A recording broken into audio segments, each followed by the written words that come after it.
Ուզում եմ 1000 անգամ պնդեք, ես չեմ զլանա ու 1000 անգամ կգամ ու այս ամբյոնի մոտ կկրկնեմ այդ նախադասությունը։ Այո, դուք գողացել եք 60,000 քաղաքացու ձայն։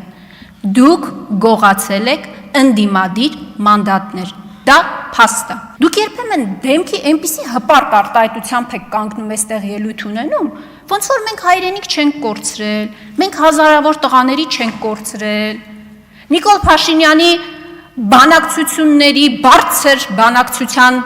ջիղի շնորհիվ չի, որ հայտնվել ենք այս իրավիճակում։ Դուք մեծ հպարտ եք կանգնում այստեղից խոսում, ոնց որ այդ ամեն ինչը չի եղել, ժողովուրդ, ոչ մի բան չի եղել, սա նորմալ է։ Այդ որ մի եվրոպական երկրում է ընդունված ապօրինությունները քողարկել ժողովրդի ցանկություններով։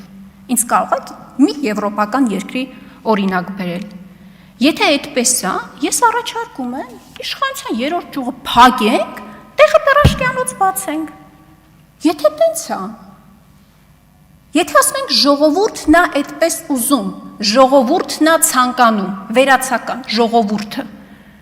այդ դատարանները խենք բան, դատավորներին խենք բան, կամ որ ասում եք ժողովուրդն ասում է հասնում է։ Դուք գիտեք ձեր մասին, ժողովուրդը մեզ ինչ է ասում։ Դուք գիտեք ինչ են պահանջում մեզանից։ Ինչպիսի արդարադատություն, իրենց պատկերացմամբ արդարադատություն են պահանջում, որ իրականացվի ձեր նկատմամբ։ Ընդունելի է դա ձեզ համար։ Այսինքն արդարադատությունը մենք պետք է իրականացնենք այդպես, դուք լսեք ձեր կողմնակիցներին եւ հիմնավորեք այդպես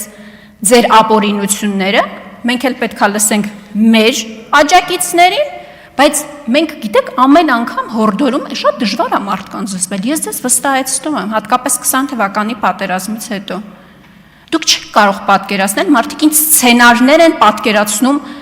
իրենց երևակայության մեջ, թե ինչպիսի դատաստան պետքա տեսնեն ձեզ հետ։ Դա ընդունելի է ձեզ համար։ Մի խոսեք Ինձ համար ընդունելի չի։ Ես այդպես չեմ պատկերացնում արդարադատությունը։